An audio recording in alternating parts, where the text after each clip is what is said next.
नमस्कार। आज हम जीवन बीमा पॉलिसी के तहत जो भुगतान होते हैं उस प्रक्रिया पर थोड़ी गहराई से बात करेंगे। हाँ, नमस्कार। देखिए, बीमा कॉन्ट्रैक्ट लेना एक बात है, पर जब क्लेम का टाइम आता है तब क्या होता है? मतलब बीमा कंपनी पेमेंट कब करती है, कैसे करती है, कितने तरह के क्लेम होते हैं और एजेंट का क्या रोल है इसमें? आज इन्हीं सवालों के जवाब ढूंढते हैं, हमारे पास जो जानकारी है उसके आधार पर। बिल्कुल सही कहा आपने। बीमा कॉन्ट्रैक्ट की असली परीक्षा, उसका जो रियल टेस्ट है, वो क्लेम के टाइम पर ही होता है। सही। और ये समझना बहुत जरूरी है कि ये प्रोसेस काम कैसे करता है, बिल्कुल। क्योंकि यही वो पल है जब बीमा कंपनी अपना वादा निभाती है। हाँ, भरोसे वाली बात है जी, जिसके लिए पॉलिसी होल्डर ने प्रीमियम दिया है। चलिए तो फिर इसे थोड़ा खोल कर समझते हैं। सबसे पहले ये क्लेम या दावा ये होता क्या है बीमा में, आसान शब्दों में। मतलब ये बस बीमा कंपनी से कहना है कि भाई कॉन्ट्रैक्ट में जो वादा था उसे पूरा करो। एकदम सही। ये एक तरह की मांग है, एक फॉर्मल रिक्वेस्ट है बीमा कंपनी से। ओके। और ये मांग तब की जाती है जब कॉन्ट्रैक्ट में लिखी कोई घटना हो जाती है। जैसे मान लीजिए पॉलिसी मैच्योर हो गई, या मनी बैक का पैसा मिलना है, या फिर अगर कोई गंभीर बीमारी का राइडर है तो वो बीमारी हो जाना, या फिर डेथ, या फिर दुर्भाग्य से बीमित व्यक्ति की मृत्यु हो जाना। हाँ, और इसमें एक दिलचस्प बात है क्या? कि कुछ क्लेम के बाद कॉन्ट्रैक्ट चलता रहता है। जैसे मनी बैक की किश्तें मिली, पॉलिसी तो चलती रहेगी। अच्छा, हाँ। लेकिन कुछ क्लेम ऐसे होते हैं जिनके बाद कॉन्ट्रैक्ट खत्म हो जाता है, जैसे डेथ क्लेम या फिर फाइनल मैच्योरिटी पेमेंट। अच्छा, ये जरूरी पॉइंट है कि कॉन्ट्रैक्ट जारी रहेगा या खत्म होगा। तो फिर मोटे तौर पर कितने तरह के होते हैं ये क्लेम? आपने दो सिचुएशंस बताई, एक जब व्यक्ति जीवित है और दूसरा जब... हाँ, बिल्कुल। हम दावों को मेनली दो कैटेगरी में बांट सकते हैं। पहला है उत्तरजीविता दावे, द सर्वाइवल क्लेम्स। जी, नाम से ही साफ है, ये तब मिलते हैं जब बीमित व्यक्ति जीवित है। ओके। और दूसरा है मृत्यु दावा यानी डेथ क्लेम। ये तब मिलता है जब पॉलिसी पीरियड के दौरान बीमित व्यक्ति की डेथ हो जाती है। ठीक है, ये क्लासिफिकेशन तो क्लियर है। अब ये जो सर्वाइवल क्लेम्स हैं, इसके कुछ कॉमन एग्जांपल्स क्या होंगे जो अक्सर लोगों के सामने आते हैं? हाँ, सर्वाइवल क्लेम्स के कई उदाहरण हैं। जैसे सबसे कॉमन है पॉलिसी की मैच्योरिटी। हाँ, मान लीजिए 20 साल की पॉलिसी ली और 20 साल पूरे होने पर व्यक्ति जीवित है, तो जो पैसा मिलेगा वो मैच्योरिटी क्लेम है, एक सर्वाइवल क्लेम। ठीक है। फिर मनी बैक पॉलिसी में जो बीच बीच में पैसा मिलता है, हाँ, वो किश्तें। जी, वो किश्तें, जैसे हर 5 साल पर कुछ % मिलता है। हाँ। वो भी सर्वाइवल क्लेम है। ओके। तीसरा, अगर क्रिटिकल इलनेस राइडर लिया है और उसमें लिस्टेड कोई गंभीर बीमारी हो जाती है, जैसे cancer, heart attack, survival claim है। राइट। और चौथा है पॉलिसी का सरेंडर करना, मतलब पॉलिसी को टाइम से पहले बंद करवा देना और जो भी वैल्यू बनती वो ले लेना। ये भी तभी होगा जब व्यक्ति जीवित है। तो ये कई अलग अलग सिचुएशंस हो गई। अब सवाल ये कि कंपनी कैसे पक्का करती है कि क्लेम असली है और पैसा देना चाहिए? खासकर इन सर्वाइवल क्लेम्स में वेरिफिकेशन कैसे होता है? देखिए, ये एक जरूरी प्रोसेस है। सर्वाइवल क्लेम्स में कंपनी मेनली ये देखती है कि क्लेम पॉलिसी की शर्तों के हिसाब से है या नहीं। वेरिफिकेशन का तरीका थोड़ा क्लेम के टाइप पर डिपेंड करता है। हाँ, जैसे आपने कहा मैच्योरिटी और मनी बैक वाले तो शायद सीधे होंगे, उनकी डेट्स तो फिक्स होती हैं। बिल्कुल, उनका वेरिफिकेशन काफी सिंपल होता है। कंपनी बस ये देखती है कि उस तारीख पे पॉलिसी होल्डर जीवित है और पॉलिसी चालू है। लाइफ सर्टिफिकेट वगैरह मांग सकते हैं। ओके। लेकिन हाँ, सरेंडर का मामला अलग है। वो क्यों? क्योंकि वो पॉलिसी होल्डर के खुद के डिसीजन से होता है। हाँ। यहाँ कंपनी देखती है कि पॉलिसी सरेंडर करने लायक है या नहीं, और रिक्वेस्ट करने वाला सही व्यक्ति है या नहीं। और वो गंभीर बीमारी वाले क्लेम, उसमें तो मेडिकल प्रूफ चाहिए होगा, वो थोड़ा मुश्किल होता होगा। हाँ, क्रिटिकल इलनेस क्लेम का वेरिफिकेशन थोड़ा डिटेल्ड होता है। पॉलिसी होल्डर को मेडिकल डॉक्यूमेंट देने पड़ते हैं, जैसे डॉक्टर की डायग्नोसिस रिपोर्ट, हॉस्पिटल के पेपर्स, टेस्ट रिपोर्ट्स, ये सब। कंपनी फिर चेक करती है कि बीमारी पॉलिसी में कवर है या नहीं, डायग्नोसिस सही है या नहीं, और कहीं पॉलिसी लेते वक्त ये बीमारी छुपाई तो नहीं गई थी। इसमें थोड़ा टाइम लग सकता है। समझ गया, ये जानना जरूरी था। चलिए, अब ये पॉलिसी सरेंडर पर थोड़ी और बात करते हैं। आपने कहा कि पॉलिसी को टाइम से पहले बंद करना है। जी, वॉलंटरी टर्मिनेशन। अपनी मर्जी से बंद करना कोई है। भी कभी भी कर सकता है। मतलब कारण कुछ भी हो सकता है, पैसे की जरूरत हो, या लगे कि अब पॉलिसी नहीं चाहिए, या प्रीमियम नहीं भर पा रहे हैं। लेकिन क्या कोई शर्त है, मैं पॉलिसी लेकर अगले महीने सरेंडर कर दूं? नहीं, ऐसा नहीं। हर पॉलिसी तुरंत सरेंडर नहीं हो सकती। एक जरूरी शर्त है कि पॉलिसी ने पेड अप वैल्यू हासिल कर ली हो। पेड अप वैल्यू वो क्या होती है? इसका मतलब है कि कम से कम कुछ साल, आमतौर पर 2 या 3 साल प्रीमियम भरा गया हो, उसके बाद ही पॉलिसी की एक मिनिमम वैल्यू बनती है। अच्छा।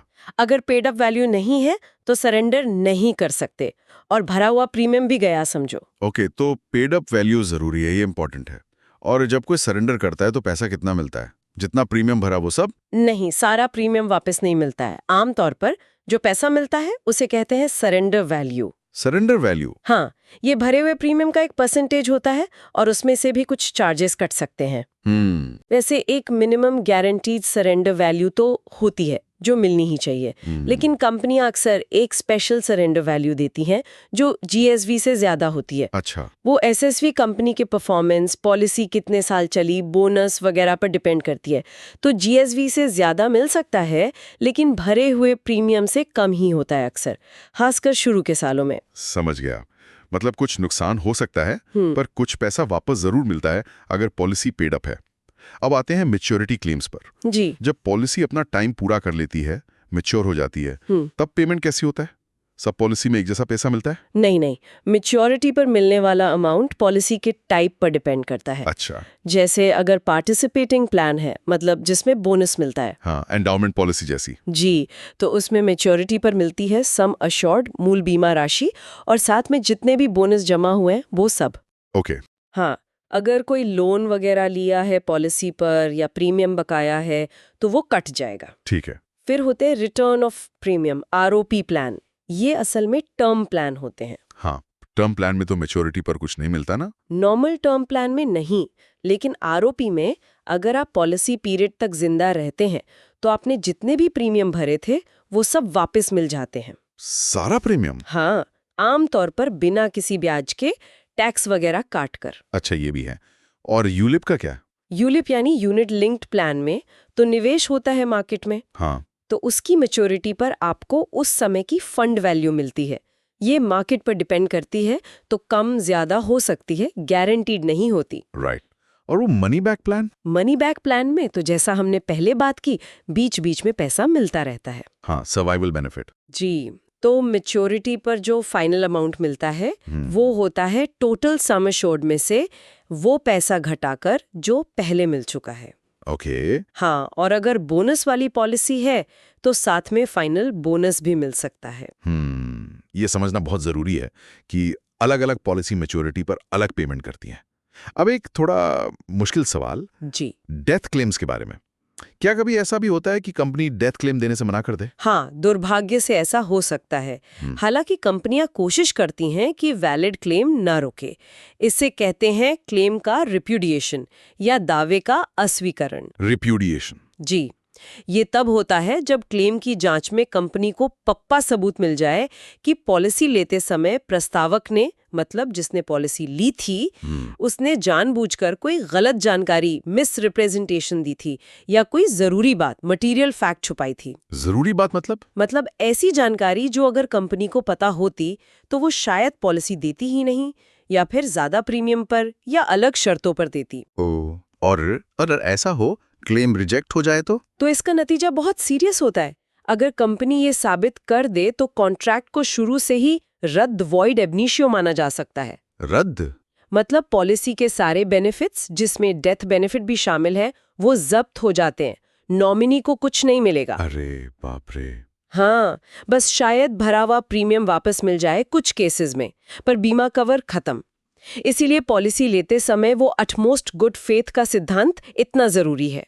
परम सद्भाव। जी, ये पॉलिसी लेने वाली की ड्यूटी है कि वो अपनी हेल्थ, जॉब, इनकम, आदतें जैसे स्मोकिंग वगैरह और पुरानी पॉलिसियों के बारे में सब कुछ सच बताएं। हाँ, जरा सी चूक भारी पड़ सकती है। बिल्कुल, जैसे किसी को दिल की बीमारी है और उसने फॉर्म में नहीं बताया और बाद में डेथ हार्ट अटैक से हुई तो क्लेम रिजेक्ट हो सकता है। नहीं चाहिए।